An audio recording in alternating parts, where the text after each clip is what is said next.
नमस्कार विद्यार्थी मित्रांनो, तुमचं ऑनलाईन तासिकेमध्ये सर्वांचं मी स्वागत करतो।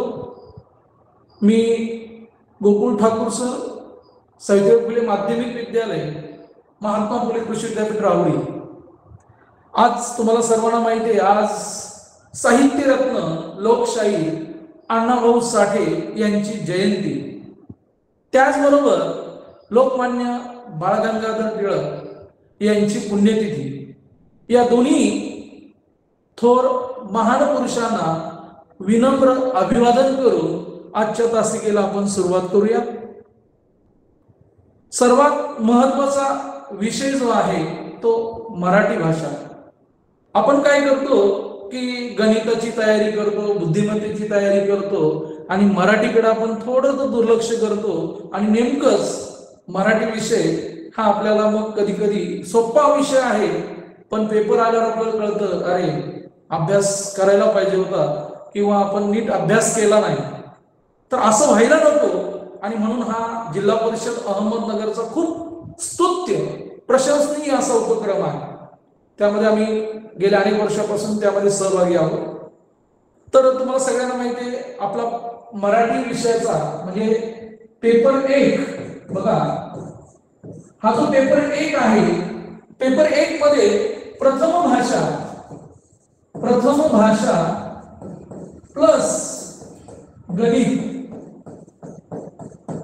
तुम्हाला थोडक्यात सांगतो, प्रथम भाषा म्हणजे 25 प्रश्न हे भाषेवर असतात म्हणजे मराठीवर, आणि 50 प्रश्न हे गणितावर असतात, म्हणजे एकूण 75 प्रश्न। आपल्याला ह्या 25 प्रश्नांची इथं फार महत्वाची तयारी करायची। तुमच्या ऑनलाईन तासिका चालू आहेत। आज मराठीचा आपल्या सगळ्यांना माहिती, मराठी विषयामध्ये 4 घटक आहेत, मुख्य घटक 4 आहेत। पहिला घटक आहे आकलन, दुसरा घटक आहे शब्द संपत्ती। पहिला घटक आहे आपल्या सगळ्यांना माहिती आहे आकलन, दुसरा घटक आहे शब्द संपत्ती, मी थोडक्यात लिहितो। तिसरा घटक आहे कार्यात्मक व्याकरण आणि चौथा घटक आहे सामान्य ज्ञान। हे थोडक्यात मी लिहिलंय, तुम्ही लक्षात ठेवा। 4 घटक आहेत, त्यातला आकलन या घटकावर आपल्याला माहिती 6 प्रश्न असणार आहेत। शब्द संपत्तीवर सुद्धा 6 प्रश्न असणार आहेत, लक्षात घ्या। आकलनावर आपल्याला 11 प्रश्न असणार आहेत, म्हणजे 6 आणि 6 12, 12 आणि 11 23, आणि सामान्य ज्ञानावर 2 प्रश्न असे हे ठरलेलं आहे। परीक्षा परिषदेचं आपण पाहिलंय, आपला सिलेबस किंवा आपलं स्ट्रक्चर हे ठरलेलं आहे। आकलनावर 6 प्रश्न येणार, म्हणजे उतारा असेल किंवा कविता असेल किंवा सुसंगत वाक्यांचा परिच्छेद असेल किंवा संवाद असेल, कोणती 4 उपघटक आहेत आकलनामध्ये, त्यापैकी 2 घटकांवर प्रश्न येतील। खालील उतारा वाचा आणि त्या खाली विचारलेल्या प्रश्नांची उत्तरे लिहा। दुसरा घटक आपला असेल शब्द संपत्ती। शब्द संपत्तीमध्ये 8 उपघटक आहेत, समानार्थी शब्द, विरुद्धार्थी शब्द, अलंकारिक शब्द, शब्दसमूहाबद्दल एक शब्द, वाक्प्रचार, म्हणी, लक्षात घ्या, शुद्ध अशुद्ध शब्द आणि पारिभाषिक शब्द, असे 8 उपघटक आहेत। 8 पैकी कोणत्याही 6 घटकांवर प्रश्न येतील, 2 घटकांवर येणार नाही। आणि सगळ्यात महत्वाचा घटक आहे तो म्हणजे कार्यात्मक व्याकरण। बघा, हा जो कार्यात्मक व्याकरण हा जो घटक आहे, हा घटक सगळ्यात महत्वाचा आहे, तो आपल्याला पाहण्याचा किंवा शिकण्याचा भाग आहे। कार्यात्मक व्याकरणामध्ये 13 उपघटक आहेत आणि 13 पैकी 13 उपघटक आहेत।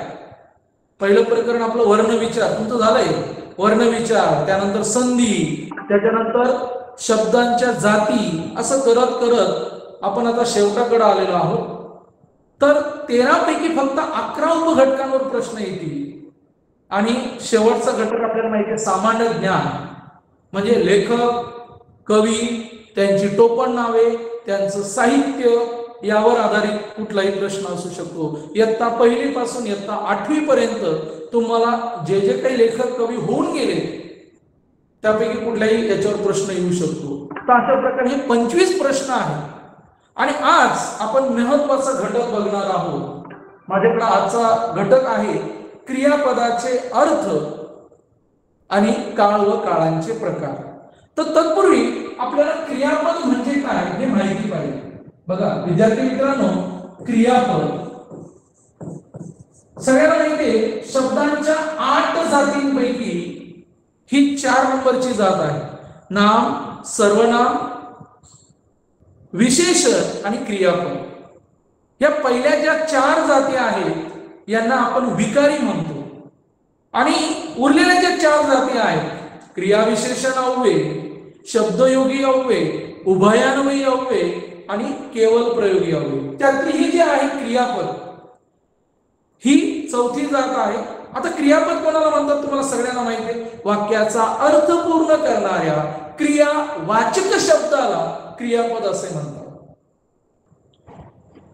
मग क्रियापदावरून आपल्याला काय काय कळतं सगळ्यांना माहिती. आता क्रियापद म्हणजे क्रियावाचक पाहिजे. मग क्रियापदावरून आपल्याला बघा काळाचा बोध होतो. मी एक उदाहरण सांगतो बघा. एक उदाहरण मी नेहमी घेत असतो. ते आपण नेहमी म्हणजे समजा आपण म्हटलं राम आंबा खातो. या वाक्यामध्ये बघा, या वाक्यामध्ये क्रियापद बघा, राम आंबा खातो. खातो हे क्रियापद आहे. म्हणजे खातो या शब्दाने वाक्याचा अर्थ पूर्ण केला. वाक्याचा अर्थ पूर्ण करणाऱ्या क्रियावाचक शब्दाला क्रियापद असे म्हणतात. म्हणजे आपल्याला क्रियापद म्हणजे काय माहिती पाहिजे. मग आपल्याला क्रियापदाचा अर्थ याच्यावरून आपल्याला काय कळतं बघा, काळाचा बोध होतो. म्हणजे क्रियापदावरून आपल्याला काळाचा बोध होतो. क्रियापदावरून आपल्याला बोलणाऱ्याच्या मनातला हेतू कळतो. आता क्रियापदाचे अर्थ म्हणजे काय त्या अगोदर आणखीन एक महत्वाचा भाग, क्रियापदाचे प्रकार पण तुम्हाला माहिती पाहिजे. उपप्रकार. क्रियापदाचे उपप्रकार काय?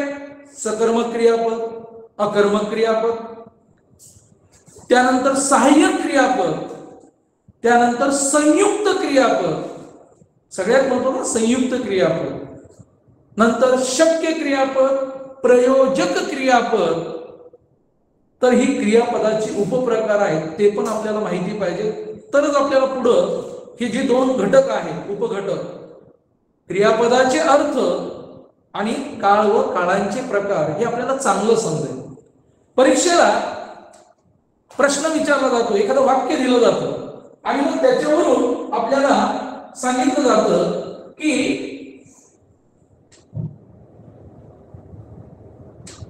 क्रियापदाचे अर्थ.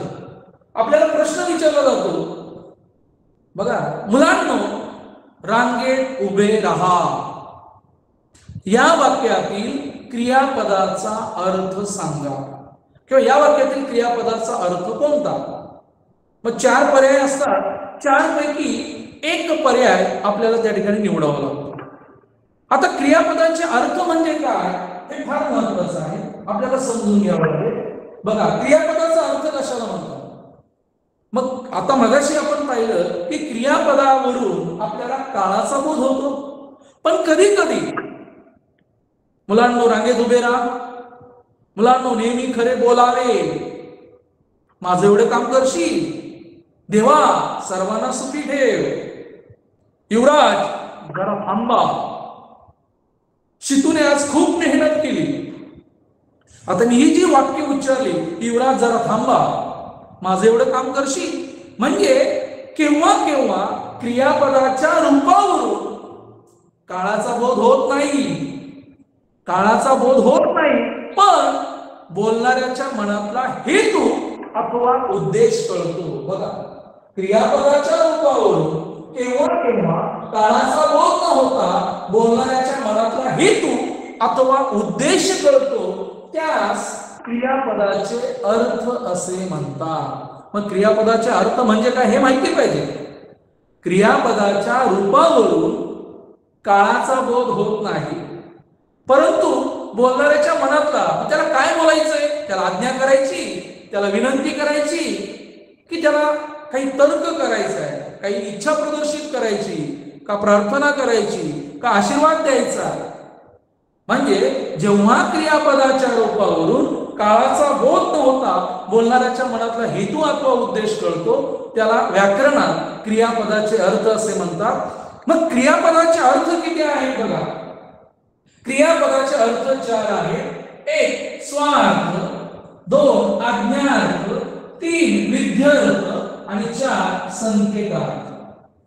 क्रियापदाचे अर्थ 4 आहेत. स्वार्थ, आज्ञार्थ, विध्यर्थ, संकेतार्थ. मग परीक्षेला विचारलं जातं, वाक्य देतात, मग वरील वाक्यातील क्रियापदाचा अर्थ कोणता. मग स्वार्थी आहे का आज्ञार्थ आहे का विध्यर्थ आहे का संकेत, हे कसं ओळखायचं ते आपण बघणार आहोत. त्या अगोदर स्वार्थी क्रियापद कोणाला म्हणतात किंवा क्रियापदाचा स्वार्थ, दोन्ही अर्थ एकच आहे. स्वार्थी क्रियापद किंवा क्रियापदाचा अर्थ स्वार्थ कोणता, तर ते आपल्याला बघायचं आहे. आपण एकेकाला बघू. पहिला क्रियापदाचा अर्थ आहे स्वार्थ. बघा, स्वार्थी क्रियापद केव्हा म्हणतात. स्वतःचा किंवा मूळचा अर्थ, क्रियेचे विधान तोच त्याचा अर्थ, काळाचा बोध होतो. बघा स्वार्थ कशाला म्हणतात मी तर सांगतो. बघा काळाचा बोध. काळाचा बोध म्हणजे एक उदाहरण घेतलं, मी पेरू खाल्ला. बघा मी पेरू खाल्ला. तुम्हाला या वाक्यावरून काय कळतंय, मी पेरू खाल्ला. क्रियापदावरून काय कळतंय, खाल्ला. म्हणजे बोलणाऱ्याच्या मनात काही हेतू नाही, केवळ माहिती सांगणे एवढाच उद्देश आहे. मी पेरू खाल्ला म्हणजे जेव्हा क्रियापदाच्या रूपावरून काळाचा, बघा मी पेरू खाल्ला म्हणजे भूतकाळ आहे. मी पेरू खाल्ला. शितूने आज खूप मेहनत केली. बघा शितूने आज खूप मेहनत केली. आता या केली हे क्रियापद आहे, खाल्ला हे क्रियापद आहे. म्हणजे 2 उदाहरण मी दिले. शितूने आज खूप मेहनत केली भूतकाळ आहे. म्हणजे जेव्हा मग स्वार्थ क्रियापद एवढंच. बघा या दोन्ही उदाहरणामध्ये स्वार्थ आहे. उदाहरण मी सांगितलं बघा, मुले अभ्यास करता, तो घरी गेला, मी निबंध लिही. या उदाहरणावरून करता, गेला, लिही, तो घरी गेला भूतकाळ, मी निबंध लिही भविष्यकाळ, मुले अभ्यास करता वर्तमान काळ. म्हणजे तुमच्या लक्षात येईल, जेव्हा क्रियापदाच्या रूपावरून काळाचा बोध होतो, बोलणाऱ्याच्या मनात कोणताही हेतू नसतो, केवळ माहिती सांगणे हाच उद्देश असतो, तेव्हा त्याला क्रियापदाचा स्वार्थ असे म्हणतात. म्हणजे क्रियापदाचा पहिला स्वार्थ अतिशय सोपं, म्हणजे ज्यामध्ये केवळ काळाचा बोध होतो, क्रियेचे विधान तोच त्याचा अर्थ, आणि सगळ्यात महत्वाचं म्हणजे स्वतःचा किंवा मूळचा अर्थ. दुसरा प्रकार आहे बघा, दुसरा प्रकार आहे आज्ञार्थ. क्रियापदाचा आज्ञार्थ केव्हा, बघा हे उदाहरण लक्षात घ्या. युवराज जरा थांबा. थांबा म्हणजे काय, विनंती केली. युवराज जरा थांबा, विनंती केली. बघा इथं विनंती आहे, तुमच्या लक्षात येईल. इथं सॉरी थांबा, विनंती नाही, सॉरी युवराज जरा थांबा, आज्ञा केली. आज्ञा. यशवंत हो, आशीर्वाद दिलाय बघा. यशवंत हो या ठिकाणी काय दिलाय, आशीर्वाद. आशीर्वाद शब्द नीट बघा. शोला दुसरी लांटी वावर अपार आहे. देवा सर्वांना सुखी ठेव. इथं प्रार्थना आहे बघा, इथं प्रार्थना केली आहे, देवा सर्वांना सुखी ठेव, देव तुमचे भले करो. इथं पण आशीर्वाद आहे. म्हणजे तुमच्या लक्षात येईल, जेव्हा क्रियापदाच्या रूपावरून आज्ञा करणे किंवा आज्ञा मागणे, विनंती करणे, उपदेश करणे, सल्ला देणे, आशीर्वाद देणे, प्रार्थना करणे इत्यादी गोष्टींचा बोध होतो, तेव्हा त्या क्रियापदाचा आज्ञार्थ मानला जातो. म्हणजे क्रियापदाच्या रूपावरून, बघा क्रियापदाच्या रूपावरून आज्ञा करणे, विनंती करणे, माझं एवढे काम करशील, सल्ला देणे, तू हे सर्व प्रकरण हेडमास्तरांकडे ने, माझं एवढं काम करशील, विनंती, देवा सर्वांना सुखी ठेव, देव तुमचे भले करो. म्हणजे जेव्हा क्रियापदाच्या रूपावरून आज्ञा करणे, विनंती करणे, परवानगी मागणे, सल्ला देणे, आशीर्वाद देणे, प्रार्थना करणे, यापैकी कोणत्याही गोष्टीचा, कोणत्याही एका गोष्टीचा बोध होत असेल तेव्हा त्या क्रियापदाचा समजायचं आज्ञार्थ. बघा, फक्त काळाचा बोध झाला स्वार्थ, यापैकी कोणत्याही एका क्रियेचा बोध झाला, आज्ञेचा बोध झाला, विनंतीचा बोध झाला, सल्ला देणे असेल, आशीर्वाद देणे, उपदेश करणे, प्रार्थना करणे, यापैकी कोणत्याही एका गोष्टीचा बोध झाला तर तेव्हा समजायचं त्या क्रियापदाचा अर्थ आहे आज्ञार्थ. तिसरा प्रकार बघा, विध्यर्थ. क्रियापदाचा अर्थ तिसरा आहे. क्रियापदाचे अर्थ 4 मानतात, स्वार्थ, आज्ञार्थ 2 पाहिले आपण. आता तिसरा प्रकार आहे विध्यर्थ. त्यातला विधी म्हणजे काय बघा, विधी म्हणजे कर्तव्य. विधी म्हणजे कर्तव्य. जेव्हा वाक्यातील क्रियापदाच्या रूपावरून कर्तव्य सांगणे, इच्छा प्रदर्शित करणे, शक्यता वर्तवणे, योग्यता दाखवणे इत्यादी गोष्टींचा बोध होतो तेव्हा त्यास विद्यार्थी क्रियापद असे म्हणतात. बघा, विद्यार्थ केव्हा मानतात? जेव्हा क्रियापदाच्या रूपावरून, जेव्हा क्रियापदाच्या रूपावरून, जेव्हा क्रियापदाच्या रूपावरून कर्तव्य सांगणे. बघा, मुलांनो नेहमी खरे बोलावे. विधी म्हणजे कर्तव्य. मुलांनो खरे बोलावे, खोटे बोलू नये. कर्तव्य सांगणे. मुलांनो रांगेत उभे राहावे, कर्तव्य आहे मुलांचं. मला नेहमी सत्संगती घडावी, मनातली इच्छा आहे मला सत्संगती, चांगली संगती घडावी. तो शाळेत पोहोचला असावा, तर्क केलाय, अंदाज, शक्यता, शक्यता वर्तवली. बघ इथे बघा, आता पाऊस थांबावा, मनातली इच्छा आहे, खूप पाऊस पडलाय, थांबवावा. मुलांनी नेहमी खरे बोलावे, कर्तव्य सांगितलंय. तो बहुधा घरी असावा. बघा ही 3 उदाहरण. म्हणजे जेव्हा वाक्यातील क्रियापदाच्या रूपावरून कर्तव्य सांगणे, इच्छा प्रदर्शित करणे, तर्क करणे, बघा तर्क किंवा अंदाज, योग्यता दर्शवणे, योग्यता पण आहे. योग्यता म्हणजे फलंदाजी करावी तर सचिन तेंडुलकरने, गाणे गावे लता मंगेशकरांनीच. म्हणजे जेव्हा वाक्यातील क्रियापदाच्या रूपावरून यापैकी कोणत्याही एका गोष्टीचा बोध झाला तर समजायचं तो क्रियापदाचा अर्थ आहे विद्यार्थ. विधी म्हणजे कर्तव्य. सगळ्यात ओळखायला सोपं काय, विद्यार्थी क्रियापदामध्ये क्रियापदाला वा, वी, वे प्रत्यय असतो. वा, वी, वे. तो शाळेत पोहोचला असावा, मला नेहमी सत्संगती घडावी, मुलांनी नेहमी चांगले वागावे. वा, वी, वे प्रत्यय असतात. म्हणजे समजून घ्यायचं तो क्रियापदाचा अर्थ आहे विद्यार्थ. बरोबर, वा, वे, वा म्हणजे तुमच्या लक्षात येईल, वा, वी, वे प्रत्यय असेल तर विद्यार्थी असतो, कारण क्रियापदाच्या रूपावरून त्याचा बोध होतो. आता चौथा प्रकार बघा. चौथा प्रकार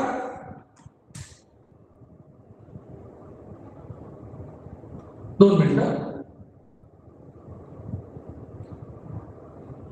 हा बघा, इथं चौथा प्रकार आहे संकेतार्थ. क्रियापदाचा चौथा प्रकार आहे संकेतार्थ. संकेत म्हणजे अट. संकेत या शब्दाचा काय, अट. म्हणजे जेव्हा क्रियापदाच्या रूपावरून एक गोष्ट पूर्ण होण्यासाठी दुसऱ्या गोष्टीची अट घातलेली असते. बघा, एक गोष्ट पूर्ण होण्यासाठी दुसऱ्या गोष्टीची अट घातलेली असते. म्हणजे अमुक केले तर तमुक होईल, असं जिथं अर्थ निघतो, म्हणजे जर तर, जरी तरी अशा उभयान्वयी अव्ययाने ते जोडलेलं असतं, तेव्हा त्या संकेतार्थ असे म्हणतात. मग क्रियापदाचा अर्थ संकेतार्थ ओळखायला फार सोपा, कारण त्याच्यामध्ये दोन गोष्टी असतात. एक गोष्ट दुसऱ्या गोष्टीवर अवलंबून असते असं त्या ठिकाणी दर्शवलेलं असतं. तर इथं बघा, तुझ्या सहज लक्षात येईल की निमंत्रण आले तरी मी येईल, म्हणजे निमंत्रण आले म्हणजे जर निमंत्रण आले तर मी येईल.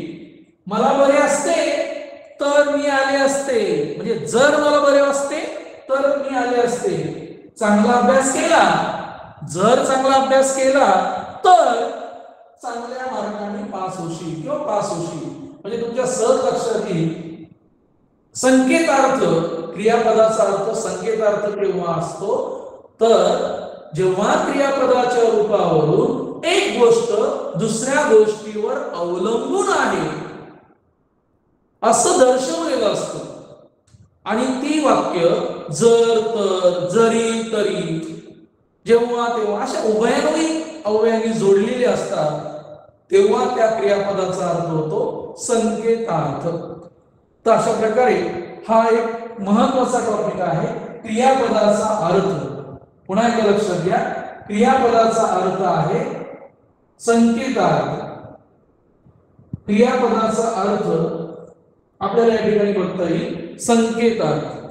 आता क्रियापदाचे पुन्हा एकदा सांगतो, क्रियापदाच्या रूपावरून बोलणाऱ्याच्या मनातला हेतू अथवा उद्देश कळतो, तेव्हा त्या क्रियापदाचे अर्थ असे म्हणतात. म्हणजे कधी कधी क्रियापदाच्या रूपावरून काळाचा बोध होत नाही, पण बोलणाऱ्याच्या मनातला हेतू अथवा उद्देश कळतो, तेव्हा त्यास क्रियापदाचा अर्थ असे म्हणतात. क्रियापदाचे अर्थ किती आहे? चारच आहे. क्रियापदाचे अर्थ चारच आहे: स्वार्थ, आज्ञार्थ, विध्यर्थ. बघा, स्वार्थ, क्रियापदाचे अर्थ चारच आहे: स्वार्थ, आज्ञार्थ, विध्यर्थ, संकेतार्थ. आता स्वार्थी कोणाला म्हणतात, आज्ञार्थी कोणाला म्हणतात, विद्यार्थी कोणाला म्हणतात आणि संकेतार्थी कोणाला म्हणतात? मी चारही व्याख्या स्पष्ट केल्या. आता तुम्ही काय करायचंय की मागील बोर्डाच्या परीक्षेला, म्हणजे आपल्या स्कॉलरशिपच्या 2017 पासून ज्या एक्झाम झाल्या, त्यामध्ये अशी कोणती वाक्य आली क्रियापदाचा अर्थ ओळखा, ती बघा, शोधा. प्रत्येक विद्यार्थ्यांनी लक्षात ठेवा, आतापर्यंत झालेल्या बोर्डाच्या सगळ्या प्रश्नपत्रिका, पेपर 1 आणि पेपर 2, हा सगळा सेट आपल्याकडं हवा आहे. तुमच्याकडे नसतील, तुमच्या शिक्षकांना सांगा, ते शिक्षक उपलब्ध करून देतील. सगळ्यांना तुम्हाला ते माहिती पाहिजे, कोणत्या वर्षी कोणत्या घटकावर प्रश्न विचारलेला आहे एवढा अभ्यास झाला पाहिजे. मग मागच्या वर्षी याच्यावर जर प्रश्न आला असेल क्रियापदाचा अर्थ, तर या वर्षी येईलच सांगता येत नाही. पण आपल्याला सगळे घटक करायचे, अतिशय सोपा घटक आहे. तुम्हाला आता बघा, आता मी एखादं उदाहरण सांगितलं, तर त्या उदाहरणातला तुम्हाला क्रियापदाचा अर्थ ओळखता आला पाहिजे. लक्षात, प्रथमेश आज गावाला गेला. प्रथमेश आज गावाला गेला यावरून तुमच्या सहज लक्षात येईल की या वाक्यामध्ये क्रियापदाचा अर्थ फक्त स्वार्थ आहे. म्हणजे बोलणाऱ्याच्या मनात कोणता हेतू नाही. प्रथमेश गावाला गेला, भूतकाळ, काळाचा बोध होतो. म्हणजे स्वार्थी क्रियापद केव्हा होतो? काळाचा बोध होतो. आज्ञार्थी केव्हा? प्रथमेश लवकर उठ. मग इथं लक्षात घ्या, आज्ञा केली, प्रथमेश अभ्यास कर. म्हणजे तुमच्या सहज लक्षात आलं की या ठिकाणी आज्ञा केली आहे. प्रथमेश माझं एवढं काम करशील, प्रथमेश हे सगळं प्रकरण तू तुझ्या वडिलांकडे ने. म्हणजे इथं त्याला काय दिलं? सल्ला दिला. म्हणजे तुम्हाला लक्षात येईल, जेव्हा क्रियापदाच्या रूपावरून आज्ञा करणे, विनंती करणे, सल्ला देणे, उपदेश करणे, प्रार्थना करणे, आशीर्वाद देणे इत्यादी गोष्टींचा बोध होत असेल, तर तेव्हा क्रियापदाचा अर्थ होतो आज्ञार्थ. बघा, म्हणजे वाक्यातील क्रियापदाच्या रूपावरून आपण ओळखायचंय त्या क्रियापदाचा अर्थ कोणता आहे. विद्यार्थ, विद्यार्थ म्हणजे काय? विधी म्हणजे कर्तव्य. जेव्हा क्रियापदाच्या रूपावरून कर्तव्य सांगणे, सुनंदाने नेहमी खरे बोलावे, म्हणजे बोलावे, कर्तव्य सांगितलंय. मला नेहमी सत्संगती घडावी, तो शाळेत पोहोचला असावा, अंदाज केलाय. म्हणजे जेव्हा क्रियापदाच्या वाविवे, लक्षात ठेवायचं, वाविवे क्रियापदाच्या शेवटी वाविवे प्रत्यय, म्हणजे जेव्हा क्रियापदाच्या रूपावरून कर्तव्य सांगणे, इच्छा प्रदर्शित करणे, योग्यता दर्शवणे इत्यादी गोष्टींचा बोध होत असेल तर समजायचं विद्यार्थ. आणि संकेतार्थ ओळखायला फार सोपा आहे. संकेतार्थी क्रियापद ओळखायला म्हणजे काय? दोन वाक्य असतात, एक वाक्य दुसऱ्या, म्हणजे दोन गोष्टी असतात, एक गोष्ट दुसऱ्या गोष्टीवर अवलंबून आहे असं त्या ठिकाणी दर्शवलेलं असतं, तेव्हा क्रियापदाचा अर्थ होतो संकेतार्थ. म्हणजे जर पाऊस आला तर मी बाहेर येणार नाही. बघा, पाऊस येणार आणि बाहेर येणार दोन गोष्टी आहेत. जर चांगला पाऊस पडला तर पिकं चांगले येतील, म्हणजे एक गोष्ट दुसऱ्या गोष्टीवर अवलंबून आहे. खूप ऊन पडले तर मी खेळायला येणार नाही, म्हणजे जर तर दोन गोष्टी आहेत, एक गोष्ट दुसऱ्या गोष्टीवर अवलंबून आहे असं जिथं अर्थ असतो तेव्हा तो संकेतार्थ असतो. तर अशा प्रकारे हा एक छोटासा टॉपिक होता, क्रियापदांचे अर्थ, संकेतार्थ. यावरचे सराव तुम्ही वेगवेगळे सराव करा. तुम्हाला वाक्यावरून लगेच कळलं पाहिजे की या वाक्यामध्ये क्रियापदाचा अर्थ कोणता आहे. पर्यायामध्ये 4 पर्याय दिले जातात, स्वार्थ, आज्ञार्थ, विद्यार्थ, संकेत. काय आहे ते आपण बघायचं. एवढंच नव्हे, कधी कधी वर प्रश्न असतो, खालील पर्यायातील विद्यार्थी क्रियापदाचे वाक्य कोणतं. बघा, विद्यार्थी क्रियापद, मग आपण स्वार्थ हे एकच आहे. जेव्हा क्रियापदाचा अर्थ स्वार्थ असतो तेव्हा त्याला स्वार्थी क्रियापद म्हणतात, त्याला स्वार्थी वाक्य पण म्हणतात. हा वेगळा प्रकार नाही, तोच आहे. वाक्य स्वार्थी वाक्य पण त्यालाच म्हणतात. क्रियापदाचा अर्थ स्वार्थ म्हणजे स्वार्थी क्रियापद असेल तर स्वार्थी वाक्य झालं.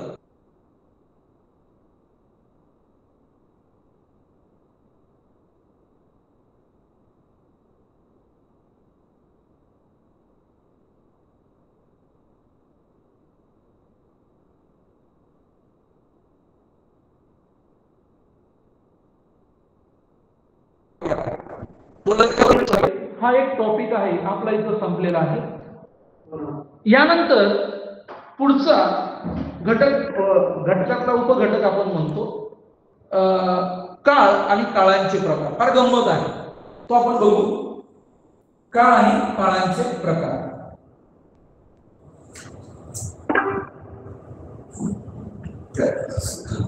काळ आणि काळांचे प्रकार. आता म्हणून म्हणतात सर आम्हाला काळ फार सोपा जातो, आम्हाला काळ लगेच कळतो. काळ हे काय शिकवायसाठी काय, तुम्हाला 8वीच्या विद्यार्थ्यांना असं सोपं विचारलं जात नाही.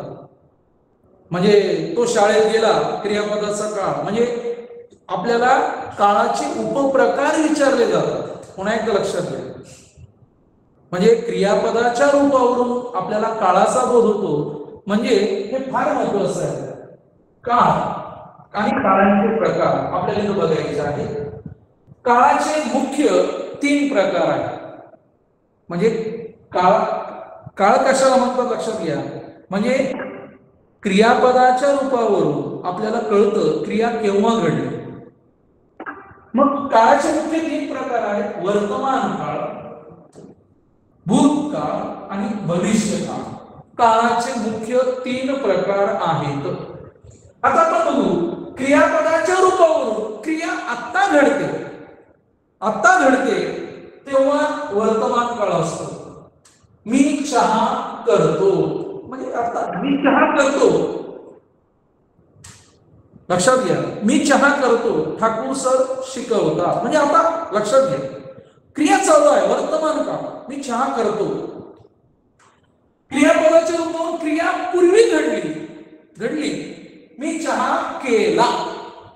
क्रियापदाच्या रूपावरून क्रिया पूर्वी घडली असे जेव्हा कळते तेव्हा भूतकाळ होतो.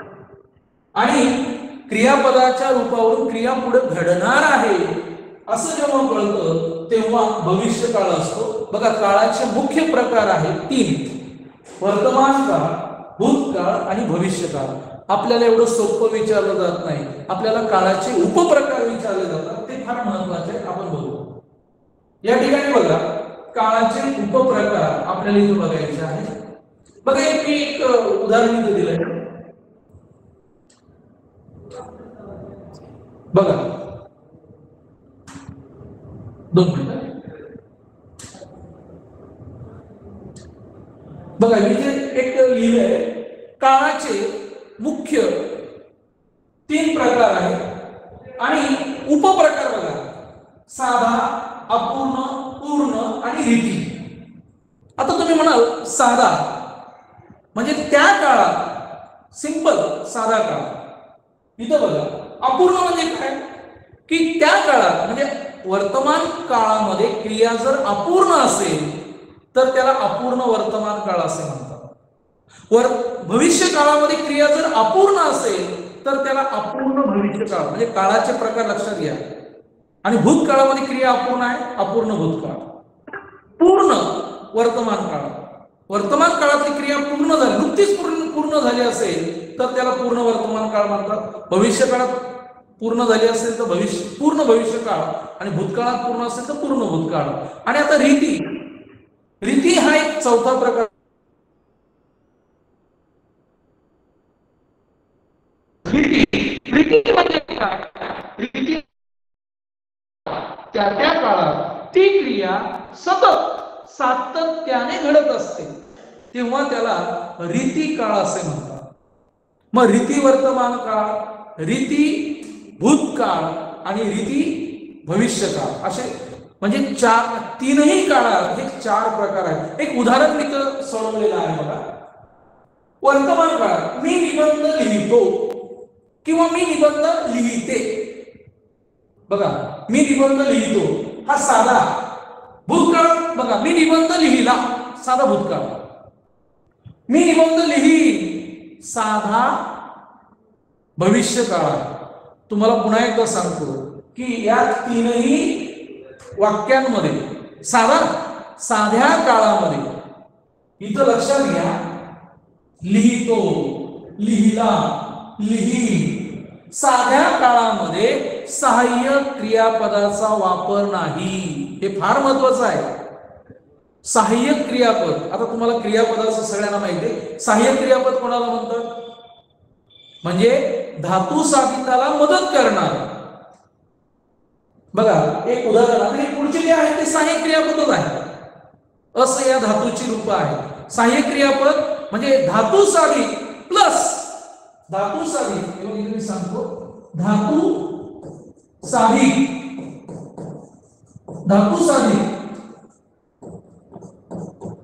प्लस सहाय्यक क्रियापद, आणि हे मिळून तयार काय होतं माहिती आहे तुम्हाला? संयुक्त क्रियापद. हे फार महत्वाचं आहे, संयुक्त क्रियापद. धातू साधिते व सहाय्यक क्रियापद मिळून संयुक्त क्रियापद तयार होतो. म्हणजे साध्या काळामध्ये क्रियापद सहाय्यक क्रियापदाचा वापर नसतो. म्हणजे बघा, मी निबंध लिहितो, मी निबंध लिहिला, मी निबंध लिहीन, म्हणजे साधा काळ ओळखायला फार सोपं आहे. साधा 3ही काळात, साध्या काळामध्ये म्हणजे साधा वर्तमान काळ, साधा भूतकाळ आणि साधा भविष्यकाळ यांच्यामध्ये सहाय्यक क्रियापदाचा वापर होत नाही. हे फार महत्वाचं आहे. आता बघा, अपूर्ण. आता एक काळ आपण सरळ घेऊ. वर्तमान काळ, साधा वर्तमान काळ, मी निबंध लिहितो, मी निबंध लिहित आहे, म्हणजे निबंध अजून पूर्ण झाला, लिहित आहे, क्रिया चालू आहे. मी निबंध लिहित आहे, अपूर्ण वर्तमान काळ. मी निबंध लिहिला आहे म्हणजे माझा निबंध नुकताच लिहून झालाय, म्हणजे पूर्ण वर्तमान काळ.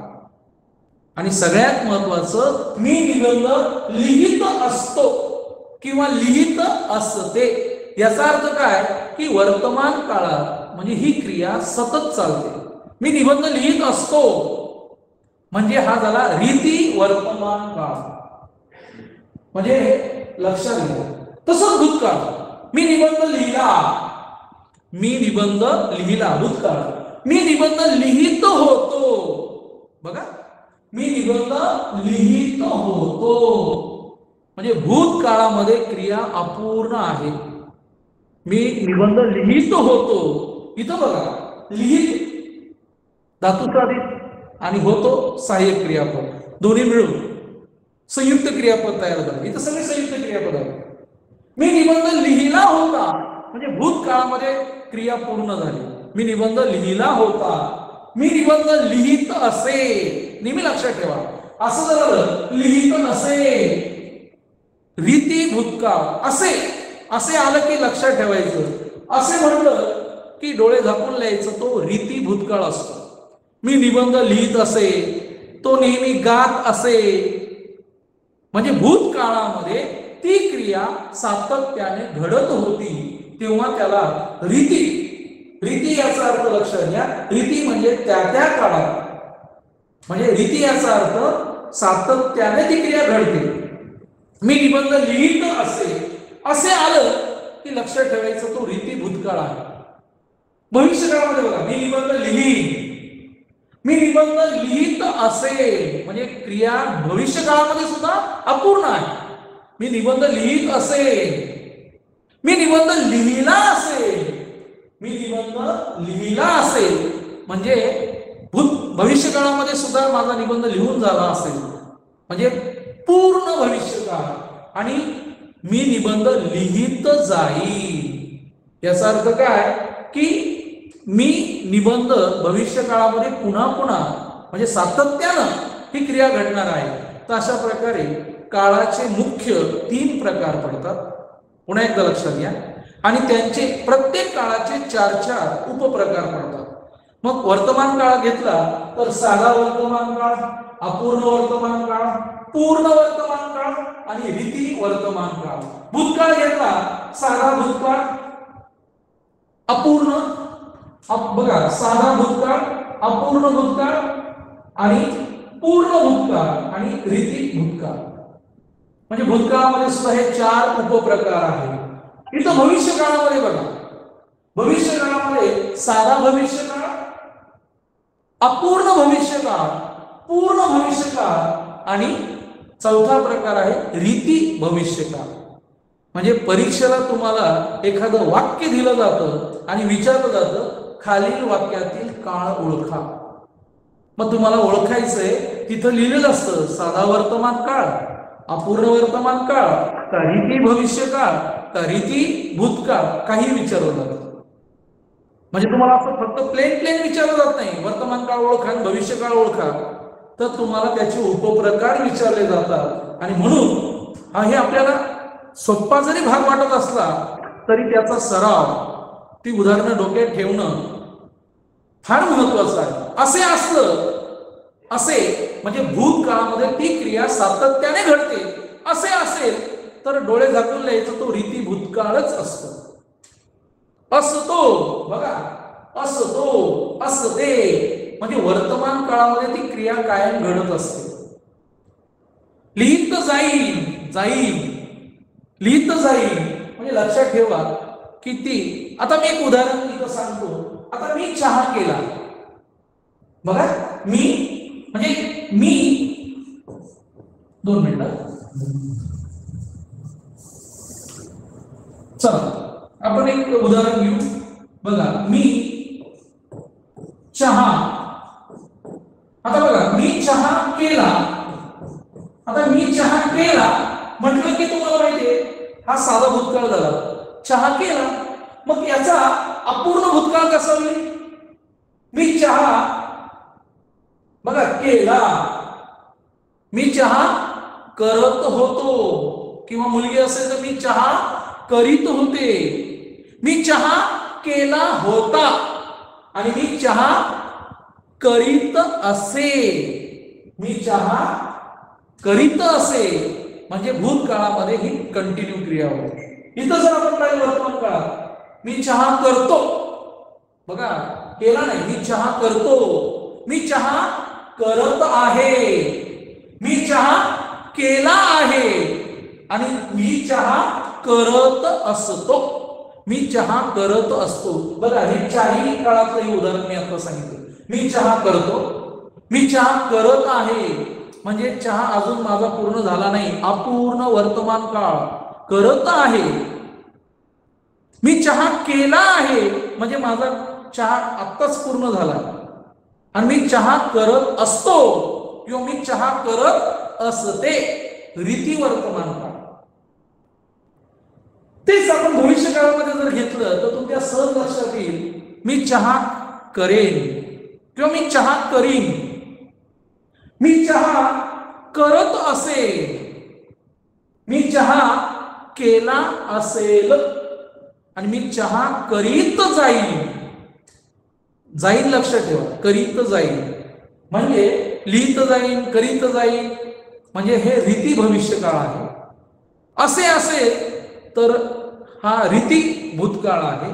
आणि असतो, करत असतो किंवा लिहित असतो, असतो, रीती वर्तमान काळ आहे. हे समजून घेण्याची पद्धत आहे, ट्रिक आहे. म्हणजे आपल्याला लक्षात येईल असतो, असे आणि जाईल. यावरून आपल्या लक्षात येईल रीती वर्तमान काळ, रीती भूतकाळ आणि रीती भविष्यकाळ. तर काळ आणि काळांचे प्रकार. काळाचे मुख्य 3च प्रकार आहेत, पण प्रत्येक काळामध्ये पुन्हा 4 उपप्रकार पडतात. हे फार महत्वाचं आहे. आता मी तुम्हाला काही ऍक्टिव्हिटीज थोडीशी घेतलेली आहे. बघा, खाली दिलेल्या वाक्यांचा काळ ओळखा.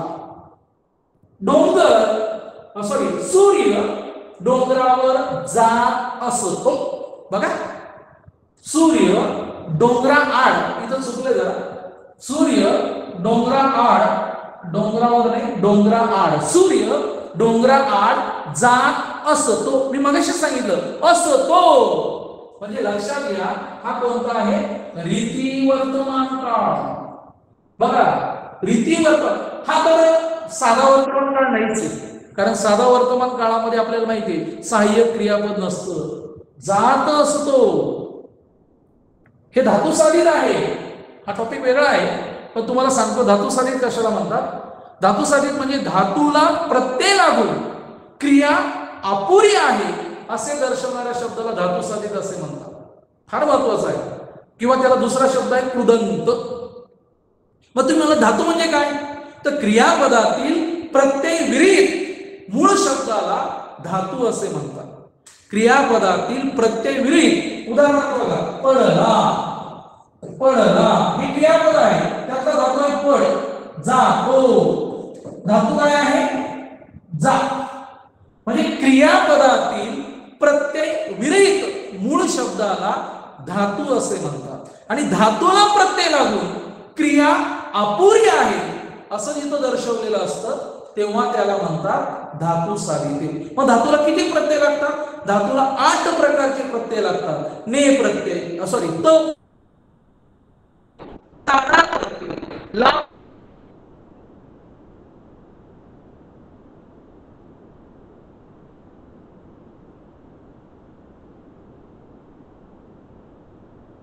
8 प्रकार सहाय्यक क्रियापद असं मिळून संयुक्त क्रियापद आहे. म्हणजे सूर्य डोंगराआड, सूर्य डोंगराआड जात असतो, म्हणजे तुमच्या लक्षात येईल हा रीती वर्तमान काळ, म्हणजे ही नेहमी घडणारी प्रक्रिया आहे. सूर्य डोंगराआड जात असतो किंवा डोंगरावर जात असतो, म्हणजे ही वर्तमान काळात नेहमी घडणारी क्रिया आहे. एकनाथ नियमित अभ्यास करीत असे. बघा, असे असे आलंय, एकनाथ नियमित अभ्यास करीत असे, म्हणजे भूतकाळामध्ये ही क्रिया नियमित घडते, म्हणून तो आहे रीती. बघा, तो आहे रीती भूतकाळ. बघा, रीती भूतकाळ करीत असे. मी क्रिकेट खेळले असे, म्हणजे हा भविष्यकाळ आहे, पण खेळले असे म्हणजे भविष्य काळामध्ये ही क्रिया पूर्ण झालेली आहे. मी क्रिकेट खेळले असेल म्हणजे हा पूर्ण भविष्य काळ आहे. मी क्रिकेट खेळले असेल, मी क्रिकेट खेळत असेन. खेळत असेल म्हटल्यावर अपूर्ण भविष्य काळ आहे, खेळले असेल पूर्ण झालं. मी परिसर स्वच्छ करीत राहीन, बघा करीत राहीन, करीत जाईन. म्हणजे भविष्य काळामध्ये ही क्रिया कंटिन्यू होणार आहे, म्हणून याला म्हणतात रीती. करीत राहीन, रीती भविष्य काळ. भविष्य काळामध्ये ही क्रिया मी कंटिन्यू करणार आहे. आणि सगळ्यात महत्वाचं, तानाजी शौर्याने लढतो, हा साधा वर्तमान काळ आहे, साधा वर्तमान काळ आहे. तानाजी शौर्याने लढतो, तानाजी शौर्याने लढला, तानाजी शौर्याने लढेल. म्हणजे साधा वर्तमान काळ, लढला साधा भूतकाळ, लढेन साधा भविष्य काळ. म्हणजे या उदाहरणावरून तुम्हाला जर काळ कळला, म्हणजे पीक लक्षात घ्या. असतो म्हटल्यावर रीती, असे रीती भूतकाळ, असतो म्हणजे रीती वर्तमान काळ, करीत जाईन, करीत राहीन, राहीन जाईन करीत म्हणजे रीती भविष्य काळ. आणि सगळ्यात महत्वाचं, जेव्हा सहाय्यक क्रियापद वाक्यामध्ये नसतं तो साधाच काळ असतो. पण साधा काळ कोणता आहे ते लक्षात घ्यायचं, मग तुम्ही शोधायचं. मग वर्तमान म्हणजे क्रिया सध्या चालू आहे, किंवा क्रिया होऊन गेली, का क्रिया होणार आहे.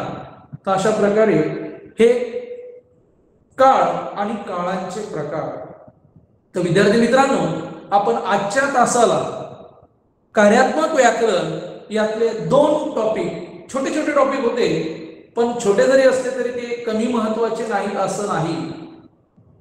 बऱ्याच मुलांना क्रियापदाचा अर्थ ओळखता येत नाही. वाक्य दिलं जातं आणि वाक्यातला क्रियापदाचा अर्थ ओळखता येत नाही. लक्षात घ्या, मुलांनी नेहमी पहाटे उठावे, वाक्यातील क्रियापदाचा अर्थ ओळखा. मग सांगता आलं पाहिजे, मुलांनी नेहमी पहाटे उठावे, वे मुलांचं कर्तव्य सांगितलंय. म्हणजे तुमच्या लक्षात येईल की त्यामध्ये आपल्याला क्रियापदाचा अर्थ काय सांगितलेला आहे, तुमच्या लक्षात येईल. 2 मिनिट, तुमच्या लक्षात येईल की त्या ठिकाणी बघा, 1-2 तुम्हाला मी फक्त रिव्हिजन करतो आणि आपण या ठिकाणी थांबू. तर फक्त एकदा रिव्हिजन करतो तुमची.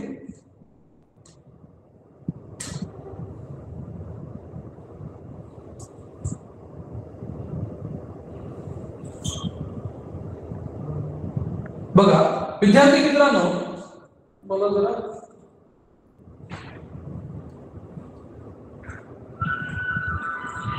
हा ठीक आहे.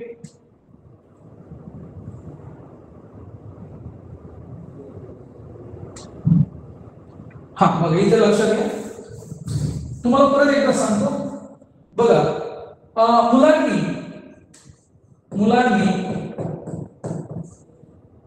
नियमित किंवा नेहमी पहाटे उठावे. उठावे तुमच्या लक्षात येईल. वे म्हणजे मुलांचं कर्तव्य सांगितलंय. मुलांनी नेहमी पहाटे उठावे. वे म्हटलं की लक्षात घ्या विद्यार्थ. क्रियापदाचा अर्थ कोणता आहे? विद्यार्थ. लक्षात घ्या, क्रियापदाचा अर्थ आहे विद्यार्थ. मानसीने आज स्वयंपाक चांगला केला. आता या वाक्यामध्ये तुमच्या लक्षात येईल, बोलणाऱ्याच्या मनात काही हेतू नाही, केवळ माहिती सांगणे. मानसीने आज चांगला स्वयंपाक केला, भूतकाळ आहे. काळाचा बोध झाला, क्रियापदाचा अर्थ आहे स्वार्थ. प्राची अभ्यास कर. कर म्हटलं की आज्ञा, आज्ञार्थ. चांगला व्यायाम केला किंवा व्यायाम केला तर शरीर तंदुरुस्त राहील. एक गोष्ट दुसऱ्या गोष्टीवर अवलंबून आहे. व्यायाम केला शरीर तंदुरुस्त राहील.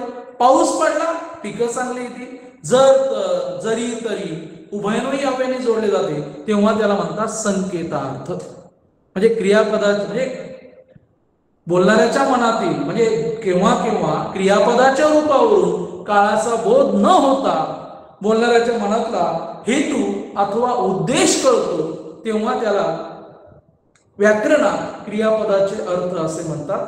क्रियापदाचे अर्थ 4 आहेत: स्वार्थ, आज्ञार्थ, विद्यार्थ आणि संकेतार्थ. जाता जाता आपण काळ आणि काळांचे प्रकार पण पाहिले. काळावर म्हणजे क्रियापदावरून आपल्याला काळाचा बोध होतो. काळाचे मुख्य 3 प्रकार आहेत आणि प्रत्येक प्रकारातले 4 उपप्रकार आहेत. तर परीक्षेला कोणताही कसाही प्रश्न विचारला जाऊ शकतो.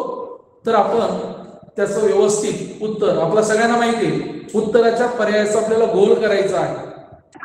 उत्तराच्या पर्यायाचा गोल. आणि सगळ्यात महत्वाचं इयत्ता 8वी मध्ये कमाल जास्तीत जास्त 20% प्रश्न असे असतात की त्यांची 2 उत्तर बरोबर असतात. कधी कधी खालील पर्यायातील स्वार्थी क्रियापदाचे वाक्य ओळखा, अचूक 2 पर्याय नोंदवा. मग 4 पर्यायापैकी 2 अशी वाक्य असतात की ती स्वार्थी क्रियापदाची असतात किंवा त्यांच्या क्रियापदाचा अर्थ स्वार्थ असतो. मग दोन्ही पर्याय आपल्याला नोंदवणे गरजेचं आहे. हे फार महत्वाचं आहे. कमाल 20% म्हणजे मराठीमध्ये साधारण 5 प्रश्न असू शकतात, गणितात 10, 10 आणि 5 15, 15च असतील असं काही नाही, 15 पेक्षा कमी पण असतील. कमाल म्हटलंय, जास्तीत जास्त, कमीत कमीचं काही अट नाही. त्यामुळं तिथं प्रश्न नीट वाचा. काय सांगितलंय? अचूक 2 पर्याय नोंदवा. मग दोन्ही पर्याय नोंदवा. आपण घाईघाईत 1 पर्याय नोंदवतो, माझं बरोबर आहे, पण एकच पर्याय नोंदवला तुम्ही बरोबर जरी असला तरी तो चूक धरला जातो. कारण दोन्ही पर्याय नोंदवणं आवश्यक आहे, तरच तो प्रश्न तुमचा बरोबर धरला जातो. आणि दोन्ही पर्याय ते पण बरोबरच पाहिजे. एक बरोबर आणि दुसरा चुकीचा आहे तरी चूक. तर हे फार महत्वाचं आहे. आणि म्हणून पुन्हा एकदा सांगतो, पेपर सोडवताना आपलं मन शांत असलं पाहिजे. तुमचा जर परिपूर्ण अभ्यास झाला असेल, तुमचा सराव खूप झाला असेल, तर आपल्याला परीक्षेला काही अडचण येणार नाही. तर आज आपण इथं थांबूया. आजचा टॉपिक आपण इथं तुम्हाला समजलं असेल अशी मी अपेक्षा करतो. काही अडचण असेल, शंका असेल तर तुम्ही नंतर ग्रुपवर विचारा, तुमच्या संबंधित शिक्षकांना विचारा आणि त्यांच्याकडनं ते सॉल्व्ह करून घ्या. धन्यवाद.